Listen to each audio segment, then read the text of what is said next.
ચાલો બેટા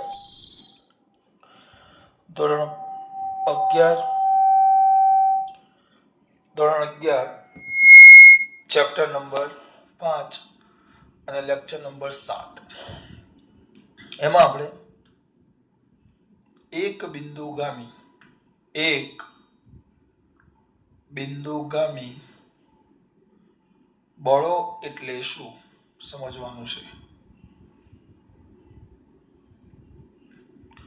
એક બિંદુગામી બળો એટલે શું એ સમજવાનું છે। એક જ મિનિટ કયો બેટા એક બિંદુગામી બળો એટલે શું એ સમજવાનું છે તેમજ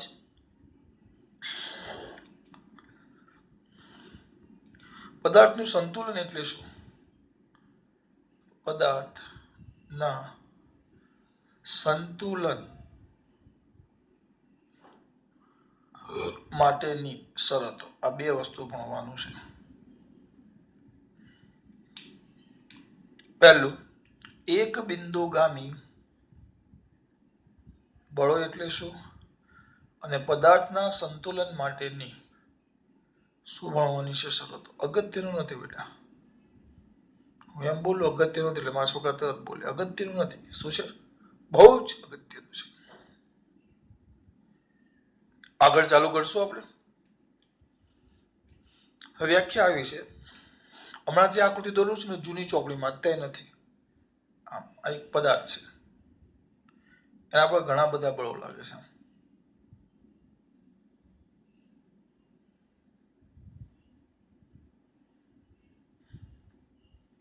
બળ F1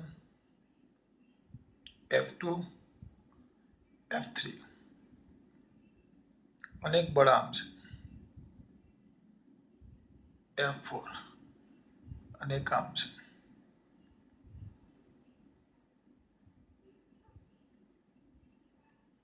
આ જૂની ચોપડીની આકૃતિ છે આ એટલે દોરું કે તમારી વ્યાખ્યાની જે હમણાં હું લખીશ બળોની વ્યાખ્યા ગોખવી ન પડે એટલે ચાલો ત્યારે ગોખો આપણે ગોખવાનું નથી બાપુ આપણે સમજવાનું છે તો એક બિંદુગામી બળની વ્યાખ્યા કે જે બળોની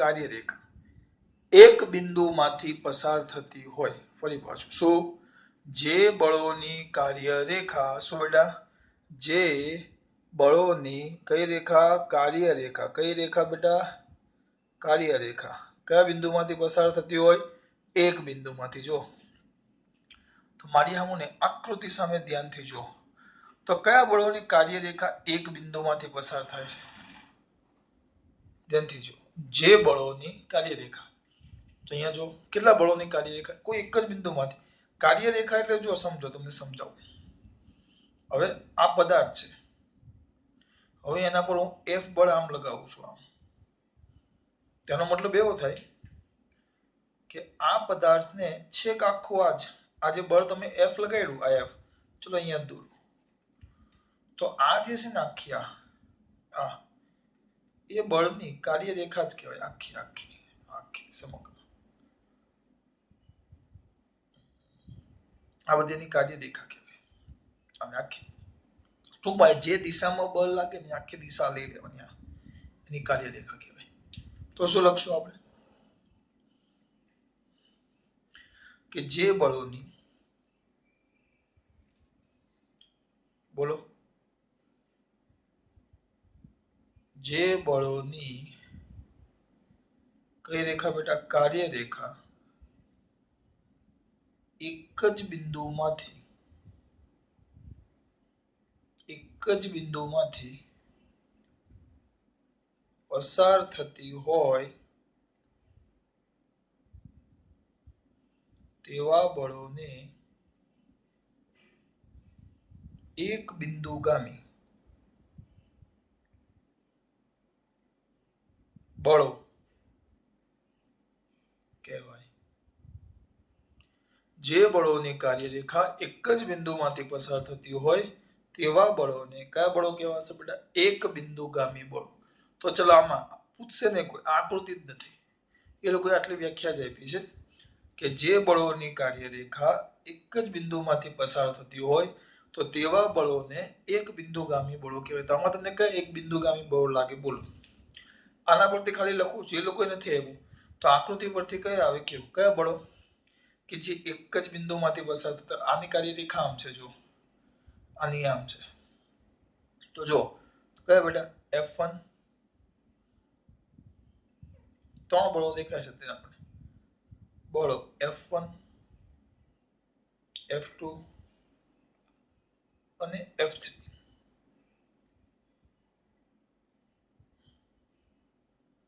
એ સદિશ સ્વરૂપે લખી નાખો, બળ સદિશ છે એટલે બળો F1 F2 અને F3 એ એક બિંદુગામી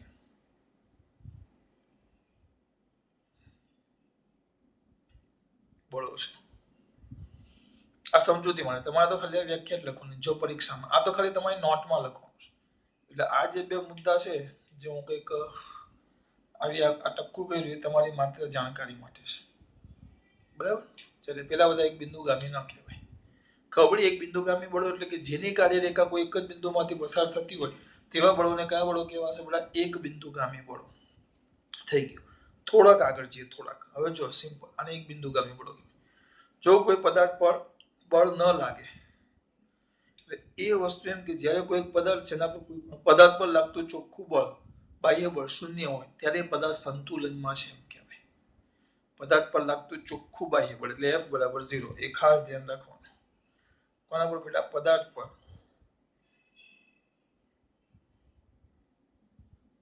પદાર્થ પર લાગતું ચોખ્ખું કયું બળ? બાહ્ય બળ શૂન્ય હોય.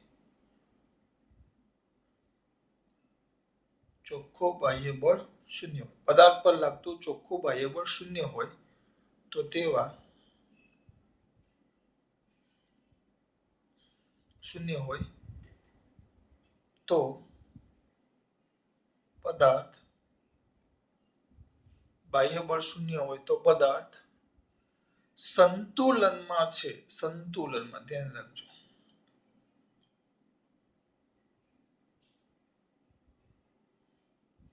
એમ કહેવાય. બાહ્ય બળ શૂન્ય હોય તો પદાર્થ સંતુલનમાં છે એમ કહેવાય. અને આપણે આ ભણી આ યાદ કરાવું છું. ચોપડીમાં આ લોકો નથી આપ્યું, મેં ન્યૂટનની ગતિનો બીજો નિયમ ચલાવેલો. આપણે ભણી ગયા F બરાબર 0, બળ 0 તો ma બરાબર 0 એટલે m અને e બેમાંથી એક 0 હોય. પણ પદાર્થનું દળ કદી પણ 0 હોય ને કોઈ પણ કણ દળ આવે એટલે એનું કંઈક કણ ગમે તે પદાર્થ આવે એનું દળ તો હોય જ. તો ફ્રોમ ધીસ સેમ થઈ જાય કે e બરાબર 0 થઈ જાય. એટલે પદાર્થનો પ્રવેગ કેટલો થઈ ગયો? 0. પ્રવેગ 0 તેનો વેગ કેવો થઈ જાય? અચળ. આ મેં તમને વસ્તુ સમજાવેલું. કેમ? પ્રવેગ 0 એટલે પ્રવેગ 0 એટલે dv/dt is equal to 0. તેના પરથી v કેવું? અચળ. તો સર આ કેમ તમે લખો? આ એટલે લખો, હા આ પણ તમારા માટે આટલો ભાગ પણ તમારા માટે વધારાનો. એ લોકોએ સીધું એમ જ લખ્યું કે જો પદાર્થ પર લાગતું ચોખ્ખું બાહ્ય બળ શૂન્ય હોય તો પદાર્થ કેવો છે એમ કહેવાશે? સંતુલનમાં. બરાબર? એટલે આપણે ડાયરેક્ટ એમ જ લખવાનું પદાર્થ સંતુલનમાં હોય. પદાર્થ સંતુલનમાં હોય. સંતુલનમાં હોય એટલે બાહ્ય બળ 0 હોય ત્યારે તેનો પ્રવેગ શૂન્ય અને વેગ અચળ હોય છે.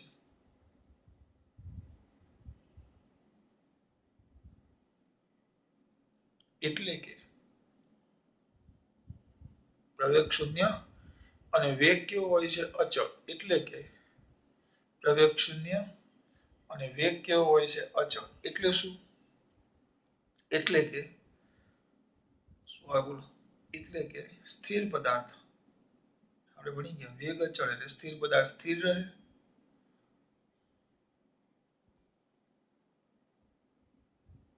અને અચળ વેગી ગતિ કરતો પદાર્થ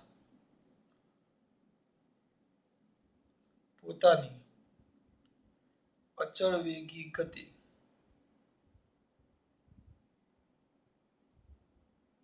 આ તો તમે પહેલો નિયમ લખી નાખો, આ જ લખો બેટા. હા, આ લખવાની જરૂર નથી, તમે કાઢી નાખો. અહીંયા ચલાવવામાં ખરેખર આપણે 1, 2, 3 મુદ્દા જ ચલાવ્યા છે, બાકીનું એક બોર્ડ તો આખું નકામનું જ છે.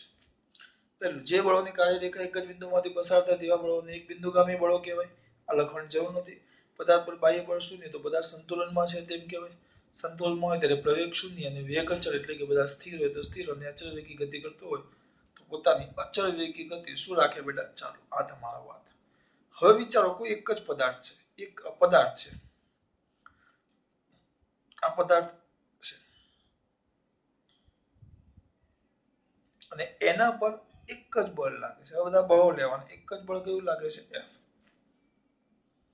સ્વાભાવિક છે, આ એક પદાર્થ છે, એના પર એક જ બળ આમ લાગે તો પદાર્થ સ્વાભાવિક છે, પરિણામી બળ 0 થાય જ ને. F જેટલું બળ લાગે. પદાર્થ પર કોઈ એક માત્ર બળ કેવું લાગે? F. તો સિમ્પલ છે, બળ લાગ્યું છે, એક જ બળ છે, તો આ કદી પણ 0 થાય નહીં, કારણ કે 0 કરવા માટે એટલું જ મૂલ્યનું બળ સામે લાવવું જોઈએ. એક બળ હોય તો માત્ર એક જ બળ છે. જો પદાર્થ પર માત્ર એક જ બળ F, વેક્ટર F લાગે તો એક જ બળ F લાગે તો આ બળની અસર હેઠળ પદાર્થ કઈ ગતિ કરે? પ્રવેગી ગતિ. બસ પતી ગયું. કેમ? સિમ્પલ છે, બળ લાગ્યું તો vector F is equal to m vector A. તો એના પરથી નાના છોકરાને ખબર પડે કે vector F A is equal to vector F by m, એટલે A જેટલો પ્રવેગ ઉત્પન્ન થાય. કારણ કે એક બળ લાગે એટલે સંતુલનમાં રહેવાની કોઈ શક્યતા જ નથી. સંતુલનમાં રહી જ ન શકે, કારણ કે માત્ર ને માત્ર કેટલા બળ લાગે છે બેટા? એક જ. એટલે એક બળમાં તમે એમ ન કહી શકો કે પદાર્થ સંતુલનમાં રહે. બરાબર. તો ચલો હવે ધીમે ધીમે બળો વધારતા જાઓ. હવે પદાર્થ પર બે બળો લાગે છે, કયા? F1 અને F2. તેના જો પદાર્થ પર બે બળો વેક્ટર F1 અને વેક્ટર F2 લાગતા હોય તો સંતુલન માટે, બૂમો પાડી પાડીને કીધું, સંતુલન માટે પરિણામી બળ 0 થવું જોઈએ. પરિણામી બળ એટલે સિગ્મા વેક્ટર F બરાબર 0 થાય. સિગ્મા વેક્ટર F બરાબર 0. એનો મતલબ શું થયો? કે પરિણામી બળ કેટલું થવું જોઈએ? 0. પરિણામી બળ એટલે બંને બળોનો સરવાળો. તો vector F1 plus vector F2 is equal two શું થવું જોઈએ? 0. તો આના પરથી નાના છોકરાને ખબર પડે તો vector F1 is equal two minus vector F2. તો આ પરથી શું થાય? બંને બળો કયા મૂલ્યના? સમાન મૂલ્યના, પરસ્પર કઈ દિશામાં હોવા જોઈએ? વિરુદ્ધ દિશામાં. જો આવું થાય તો જ પદાર્થ સંતુલનમાં. જો બે બળ લાગતા હોય તો ની વાત છે. ત્રણ લાગે તો પાછી વસ્તુ બદલાય. એ શું થાય એ મેં કહું. અત્યારે કોના પર ધ્યાન આપો? બે. એટલે જો પદાર્થ પર બે બળો લાગતા હોય, કયા હોય? F1 અને F2 વેક્ટર. તો સંતુલન માટે સમેશન F નો સરવાળો 0. તો F1 પ્લસ F2 બરાબર 0. પેલી બાજુ લઈ જાઓ તો માઇનસ થઈ જાય. તો આ પરથી કહી શકાય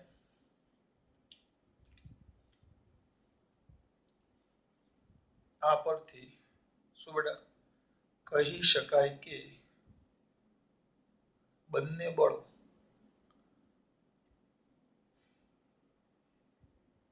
સમાન મૂલ્યના અને પરસ્પર કઈ દિશામાં? વિરુદ્ધ દિશામાં હોય તો પદાર્થ સંતુલનમાં રહે. તો અને તો જ પદાર્થ સંતુલનમાં રહે. આ માટે બે શક્યતા છે. આ તમારો પદાર્થ હોય. ધીસ ઇઝ યોર પદાર્થ. તો બંને બળો એક આમ લાગવું જોઈએ F1 તો બીજું બળ આમ લાગવું જોઈએ F2. તો સમાન મૂલ્યના પરસ્પર કઈ દિશામાં વિરુદ્ધ. જો એમ ન ગમે તો આમ લાગવું જોઈએ F1. આ બાજુ વેક્ટર F2 લાગતો હોય, આ બાજુ વેક્ટર F1 લાગે. સિમ્પલ વસ્તુ છે. સમાન અને સ્થિર રાખવું હોય તો બે શક્યતા છે. ક્યાં? બંને બાજુ એક સરખા બળો અને વિરુદ્ધ દિશામાં હોય તો. જો આ બાજુનું વધી જાય તો આમ ગતિ કરવા લાગે, આ બાજુનું વધી જાય તો આમ ગતિ કરવા લાગે. ટૂંકમાં બે સરખા અને પરસ્પર વિરુદ્ધ દિશામાં હોય તો જ ગતિ ન કરે. આમ એમ દબાવો સ્થિર છે. આ બાજુનું વધે તો આમ ગતિ કરે, આ બાજુનું વધે તો આમ ગતિ કરે. ડાન્સ નથી કરતો. એક સરખા બળો હોય તો જ સ્થિર. જો આ વસ્તુ એટલે કે બંને બળો સમાન મૂલ્યના પરસ્પર વિરુદ્ધ દિશામાં હોય. બે બળો હોય તો સમાન મૂલ્યના પરસ્પર વિરુદ્ધ દિશામાં હોય તો સંતુલનમાં રહે. આમાં તો શક્યતા જ નથી. જો એક બળ હોય તો ભૂલી જ જવાનું. કેમ? એક બળ હોય તો એક બળ કદી પણ ઝીરો ન થાય. એક બળ હોય તો એ બળની અસર હેઠળ પદાર્થ આપણો ગતિ કરે અને કરે જ. એમાં કોઈ શંકાને સ્થાન નથી. સર બે ના જગ્યાએ ત્રણ બળો હોય તો? હે પ્રભુ, તમે તો યાર વધારતા જ જાઓ છો. બસ એમ કહો 3 પછી n. જો પદાર્થ પર 3 બળો વેક્ટર F1, વેક્ટર F2 અને વેક્ટર F3 લાગતા હોય તો કોના માટે? સંતુલન માટે. શું થાય સંતુલન માટે? સિમ્પલ, આપણો નિયમ એક જ. સિગ્મા વેક્ટર F બરાબર 0. સિગ્મા વેક્ટર F બરાબર 0 એટલે બધા જ બળોનો સરવાળો 0. બધા જ બળોનો સરવાળો 0 એટલે vector F1 plus vector F2 plus vector F3 is equal two 0. એનો મતલબ શું થાય? કે vector F1 plus vector F2 is equal two minus vector F3. આ અગત્યનું છે. એટલે કે ત્રીજું જે બળ છે, ત્રીજું બળ જો 0 કરવા માટે ત્રીજું જે બળ છે એ બે બળોના સરવાળા જેટલું અને એને કઈ દિશામાં હોવું જોઈએ? વિરુદ્ધ દિશામાં. હવે સમજવું પડશે આપણે. દાખલા તરીકે આ પદાર્થ છે. જોજો આ પદાર્થ છે, એના પર બે બળો લાગે છે. આ પદાર્થ છે, આ પદાર્થ પર બે બળો લાગે છે. એક આમ F1 અને F2. વેક્ટર F1 અને વેક્ટર F2. તો આપણે ભણી ગયા ચબાચક. ચબાચક ટૂંકમાં સબાચક. સરવાળાની રીત સમાંતર બાજુ ચતુષ્કોણની રીત યાદ છે? આ રીતે આ બે બળો એટલે બે સદિશ થઈ ગયા. તો બે સદિશો જેની સંલગ્ન બાજુ હોય તેવો ચતુષ્કોણ પૂરો કરવાનો અને એનો આપણને જે વિકર્ણ મળે એટલે આને કામ કરીએ પરિણામી બળ અને F ડેશ કહી દઉં છું. એટલે આપણું F ડેશ એટલે આ બેનો સરવાળો થઈ ગયો ને F dash F1 plus F2 પરિણામી બળ થઈ ગયું.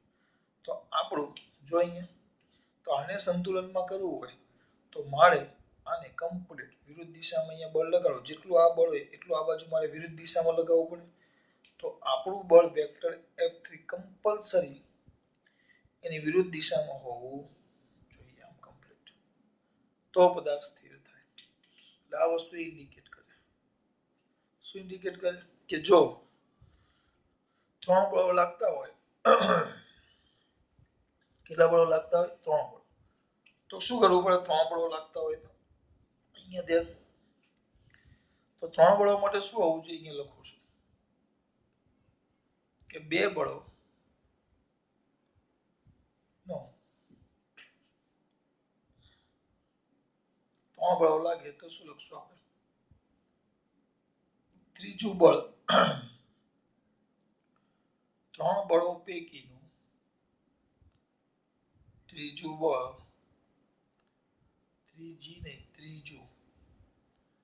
ત્રીજું બળ એ બે બળો F1 અને F2 ના સમાંતર બાજુ ચતુષ્કોણની રીતે મેળવેલા પરિણામી બળ જેટલું અને કઈ દિશામાં બેટા વિરુદ્ધ દિશામાં ત્રીજું બળ F3 એ વિરુદ્ધ દિશામાં હોય તો જ પદાર્થ સંતુલનમાં રહે. આ કોઈ પણ બે માટે લખી શકો તમે, એવું નહીં કે F3 છે. આપણો તો એક અને માત્ર એક જ નિયમ કે આ ત્રણ માંથી હવે હું F1 ને આ બાજુ લઈ જાઉં તો અહીંયા -F1 આવે. આ તો એક આકૃતિ સમજાવી. આપણો એક જ નિયમ શું કે ત્રણ માંથી કોઈ પણ બે નો સરવાળો એ ત્રીજા બળ જેટલો વિરુદ્ધ દિશામાં આવવું જોઈએ. F3 અને F2, અહીંયા F2 ને F3 લખો તો F1 મળી જાય. આ વસ્તુ અગત્યનું છે આપણા માટે. આપણે બીજું બધું નથી જોવાનું, આપણે તો આટલું જ જોવાનું છે. થોડાક આગળ જઈએ. આ બે બળો આવ્યા, આપણે તો ત્રણ બળો માટે જોવાનું છે. કેટલા બળો માટે જોવાનું છે? ત્રણ. તો કોઈરાઓ થોડુંક ધ્યાન આપશે. હવે આના પરથી એક વસ્તુ થઈ, જો આ ત્રણ જે બળો છે એના વડે આકૃતિ દોરીએ. કેટલા બેટા? ત્રણ. કેટલામાં પતી છે? બે ભાગ પાડું તો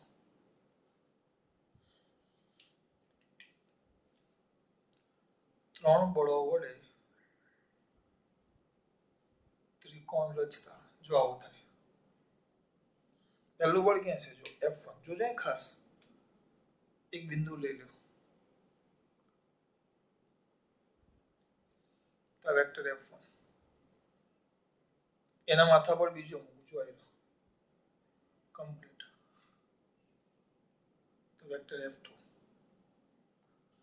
અને એના માથા પર ત્રીજો મૂકજો આયલો. તો આ વેક્ટર F3 આવ્યો. જો દિશા એમ જ છે, આ વેક્ટર F3 ત્રિકોણ રચતા કેવી બેટા બંધ આકૃતિ રચાય છે.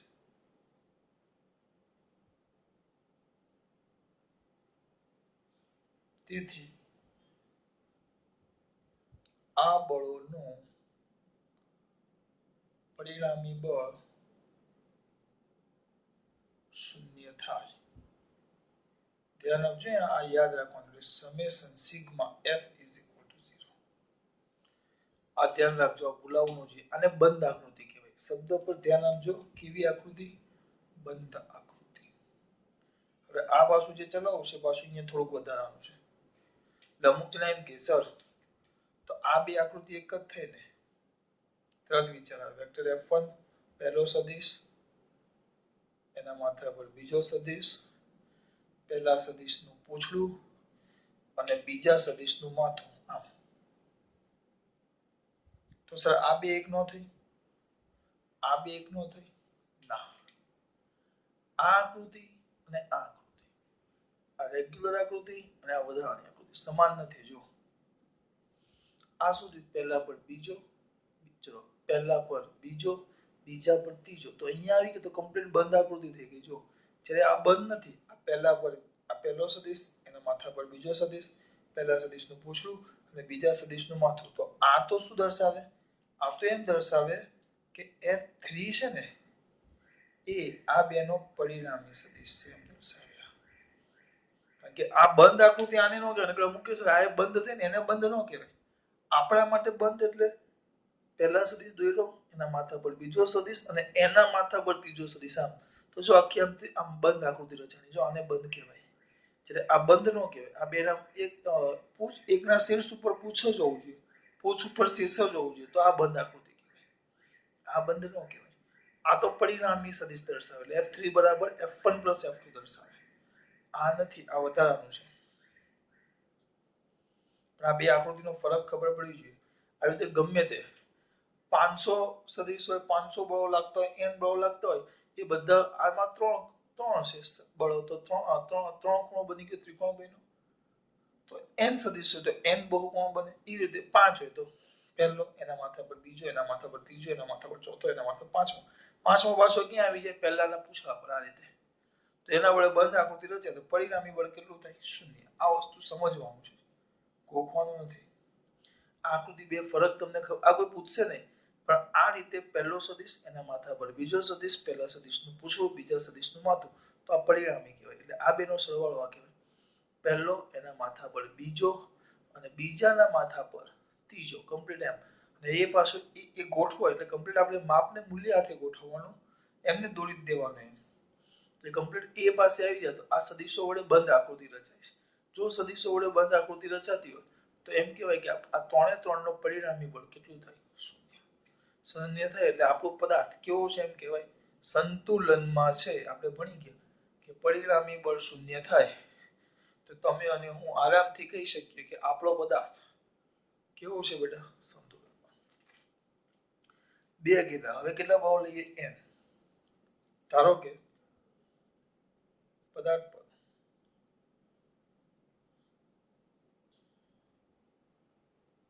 n બળો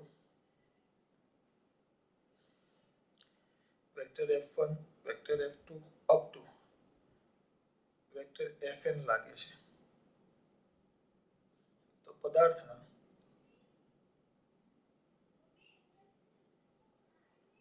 સંતુલન માટે નાના છોકરાને આવડે sigma vector F is equal two શું થાય? 0. બધા જ બળોનો સરવાળો કેટલો? 0. તેના પરથી શું થાય? એના પરથી શું થાય? Vector F1 plus vector F2 plus up to plus vector Fn is equal two 0. ટૂંકમાં બધાનો સરવાળો 0 થાય. સંતુલન માટે એક જ શરત.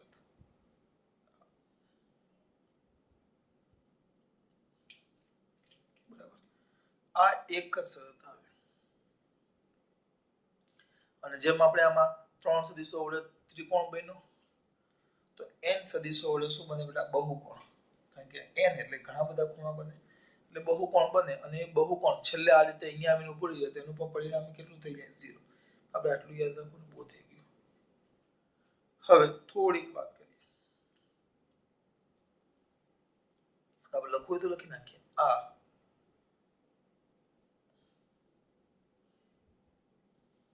n બળો વડે n બળોને તીર વડે એટલે ટૂંકમાં સદિશ વડે દર્શાવતા n બહુકોણ વાળો અથવા n બહુકોણ મળે. કારણ કે n બાજુ તો n ખૂણા બને ને n બહુકોણ મળે. આ ત્રણ દોર્યા એના જગ્યાએ n મળે તો પરિણામી બળ કેવું થાય? 0 થાય.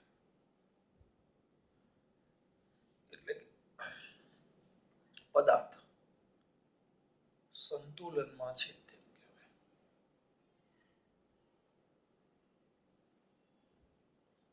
આમાં કઈ અઘરું નથી. પદાર્થ કેવો છે એમ કહેવાય? સંતુલન. બહુ જ સિમ્પલ વસ્તુ. હવે અત્યાર સુધી આપણે બળો સિમ્પલ લીધા, પણ ધારો કે બળો ઘટકો ધરાવે છે. ધ્યાન આપજો. ધારો કે પદાર્થ પર લાગતા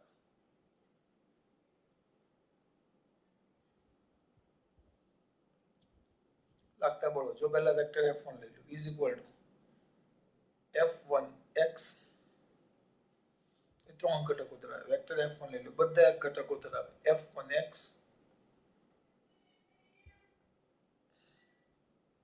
xi caret plus F1y j caret plus F1z k caret છે. વેક્ટર F2 છે તો is equal to F2x i caret plus F2y j caret plus F2z k caret. આમાં ખબર પડે છે ને શું? સદિશ લખો તો AXI caret AYJ caret AZK caret x ઘટક y ઘટક z ઘટક એની સાથે I એકમ સદિશ I કેરેટ j કેરેટ ને k કેરેટ ગુણાકારમાં આવે તો વેક્ટર F1 છે F1x એટલે પહેલા બળનો x ઘટક પહેલા બળનો y ઘટક પહેલા બળનો z ઘટક તો IJK એકમ સદિશ એ રીતે બીજો લખો એમ ત્રણ બળો છે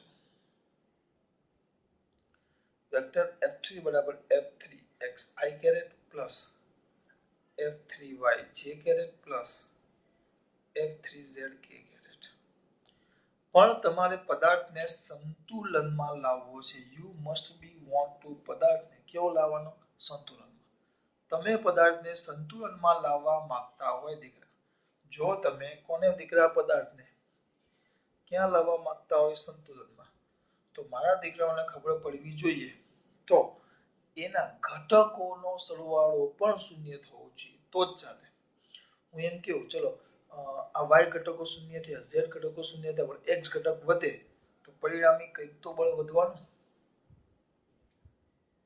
મારે પરિણામી બળ શૂન્ય કરવું છે મારે આપણે હવે જો હું તમને આખું લખું કઈ બાજુનું ભૂસું આ ભૂસી નાખું છું પણ મારે ભૂસવું નથી થોડુંક સેટિંગ કરીએ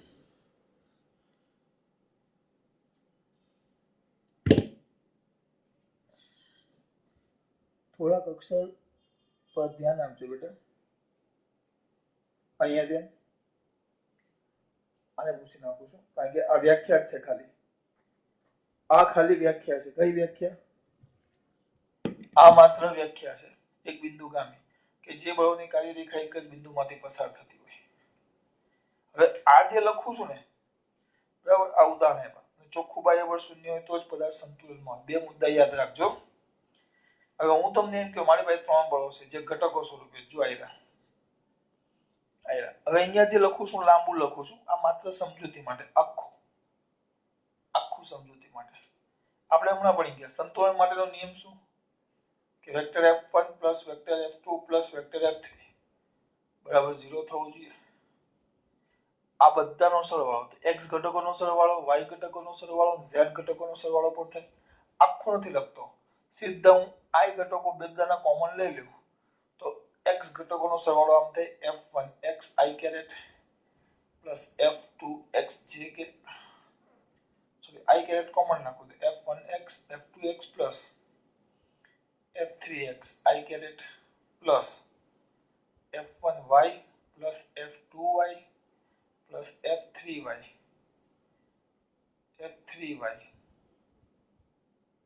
j caret plus F1z plus F2z plus F3z k caret આ બધાનું પરિણામી બળ કેટલું થઈ જાય 0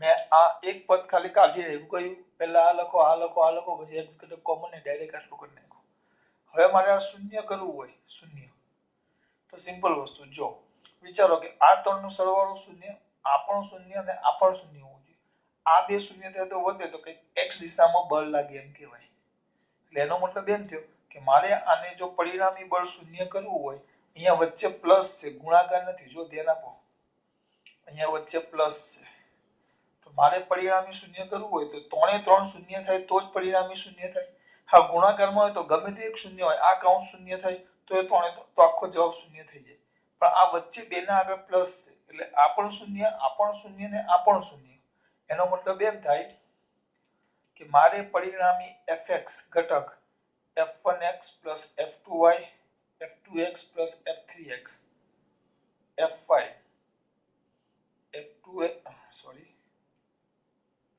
ટૂંકમાં f1y plus f2y plus f3y અને fz f1z plus f2z plus f3z આ ત્રણે ત્રણ કેટલા હોવા જોઈએ શૂન્ય x ઘટક પણ શૂન્ય અને y ઘટક પણ શૂન્ય અને z ઘટક પણ શૂન્ય તો જો પદાર્થના પર લાગતા બળો આમ ઘટકો સ્વરૂપે આ રીતે જો બરાબર તો પદાર્થના સંતુલન માટે પદાર્થના કોના માટે બેટા સંતુલન માટે અહીંયા મેં તમને વસ્તુ સમજાવ્યું બરાબર પેલી બાજુ આપણે ખાલી ભણવાનું છે તો પદાર્થના કોના માટે સંતુલન માટે પદાર્થના કોના માટે બેટા સંતુલન માટે થોડુંક ધ્યાન આપો તો પદાર્થના સંતુલન માટે સિમ્પલ વસ્તુ છે પરિણામી બળ F is equal to 0 થવું જોઈએ તો પરિણામી બળ F is equal to 0 તો અહીંયા મેં આખું આ બાજુ તમને મેં આખું સાબિત કરી નાખ્યું તેના માટે Fx એનો x ઘટક પણ 0 થવો જોઈએ y ઘટક પણ 0 થવો જોઈએ અને z ઘટક પણ 0 થવો જોઈએ એનો મતલબ એવો થયો કે Fx0 એનો મતલબ F1x F2x F3x બધા x ઘટકોનો સરવાળો પણ 0 થવો જોઈએ Fy0 તો F1y F2y F3y બધાના y ઘટકોનો સરવાળો પણ 0 થવો જોઈએ Fz F1z F2z F3z બધાના z ઘટકોનો સરવાળો પણ 0 થાય તો પદાર્થ સંતુલનમાં છે તેમ કહેવાય આ ઉદાહરણ નથી આ કામનું છે એટલે યાદ રાખજો જો સિમ્પલ બળ હોય તો બધા બળનો સરવાળો પણ જો ઘટકો સ્વરૂપે બળ હોય તો સંતુલન થવા માટે એ બળના x y અને પરિણામી બળના x y અને z ત્રણેય ઘટકો શૂન્ય થવા એટલે કે હજી વ્યવસ્થિત લખવું હોય તો sigma of fx is equal to sigma of fy is equal to sigma of fz is equal to 0 તો પદાર્થ સંતુલનમાં રહે સંતુલનમાં પદાર્થ રહે આમાં કોઈ શંકાને સ્થાન નથી એટલે કે x ઘટક y ઘટક ને z ઘટક ત્રણે શૂન્ય થવા જોઈએ આ થઈ ગયું તમારું એક બિંદુગામી બળો અને પદાર્થના સંતુલન સવાલ એમ છે ને હા બળોની અસર એટલે કણોના સંતુલનની સમજૂતી આપો સંતુલન વિશેની માહિતી ચલો આમાં અમુક ની અંદર શું બહુ એટલું કાંઈ નહીં જો એક બિંદુગામી બળો જો કોઈ પદાર્થ પર જે બળોની કાર્યરેખા એક જ બિંદુમાંથી પસાર થતી હોય તેવાને એક બિંદુગામી બળો કહેવાય હા કે ના કયા બળો કહેવાશે એક બિંદુગામી કયા બળો કહેવાશે એક બિંદુગામી પદાર્થના સંતુલન માટે તેનું ચોખ્ખું બાહ્ય બળ કેટલું થવું જોઈએ શૂન્ય જો બળ શૂન્ય થાય તો F બરાબર 0 આપણે એ બધું નથી લખવાનું ડાયરેક્ટ બળ શૂન્ય હોય તો પ્રવેગ શૂન્ય અને વેગ કેવો થાય અચળ એટલે સ્થિર પદાર્થ સ્થિર ને અચળ વેગથી ગતિ કરતો પદાર્થ પોતાની અચળ વેગી ગતિ ચાલુ રાખે હવે એક બળ જો કોઈ પદાર્થ પર એક જ બળ F લાગતું હોય તો એ બળની અસર હેઠળ પદાર્થ વેગી ગતિ કરે સંતુલન શક્ય નથી બે બળ જો પદાર્થ પર બે બળો લાગતા હોય F1 ને F2 તો સંતુલન માટે sigma F is equal to 0 vector F તો F vector F1 vector F2 is equal to 0 એટલે vector F1 is equal to minus vector F2 એટલે કે બંને બળો સમાન મૂલ્યના પરસ્પર વિરુદ્ધ દિશામાં એટલે આકૃતિ આવી જાય કેટલા બળો લાગતા હોય ત્રણ F1 vector F1 vector F2 અને વેક્ટર F3 સંતુલન માટે sigma of vector F is equal to 0 તો vector F1 vector F2 vector F3 is equal to 0 therefore vector F1 vector F2 is equal to minus vector F3 એટલે કે બે કે જો ત્રણ બળો લાગતા હોય તો ત્રીજું બળ અથવા બે બળોનું ત્રીજું બળ એ બે બળોના સરવાળા જેટલું અને એની કઈ દિશામાં હોવું જોઈએ વિરુદ્ધ દિશામાં એટલે અહીંયા આવી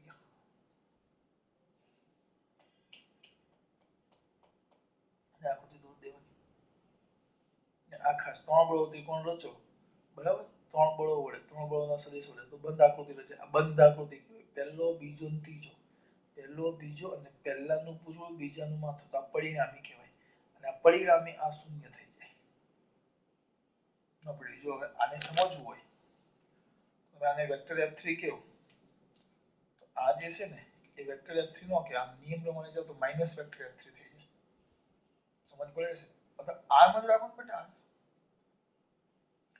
તો આ 1 2 3 તો પરિણામી 0 થાય આમ બંધ આકૃતિ રચાય તો n બળો છે તેના સંદર્ભ માટે sigma vector F is equal to 0 સરવાળો 0 n બળો તીર વડે દર્શાવતા n બહુકોણ મળતો પરિણામી બળ શૂન્ય તો n બહુકોણ મળે તો એટલે કે બધા સંતુલનમાં છે આ બંધ આકૃતિ રચાવી જોઈએ આના જેવી તો બળો છે પણ બળો સિમ્પલ નથી બળો ઘટકો સ્વરૂપે છે તો સંતુલન માટે વેક્ટર F બરાબર 0 F બરાબર 0 એટલે x ઘટક y ઘટક અને z ઘટક એ પણ 0 થવો જોઈએ x ઘટક એટલે ત્રણેયના x ઘટકનો સરવાળો પણ 0 થવો જોઈએ y ઘટક ત્રણેયના y ઘટકોનો સરવાળો પણ 0 થવો જોઈએ z ઘટક ત્રણેયના z ઘટકોનો સરવાળો પણ 0 થવો જોઈએ સમેશન fx સિગ્મા fy અને સિગ્મા fz એ પણ 0 થાય તો પદાર્થ સંતુલનમાં છે તેમ કહેવાય ખાસ વાત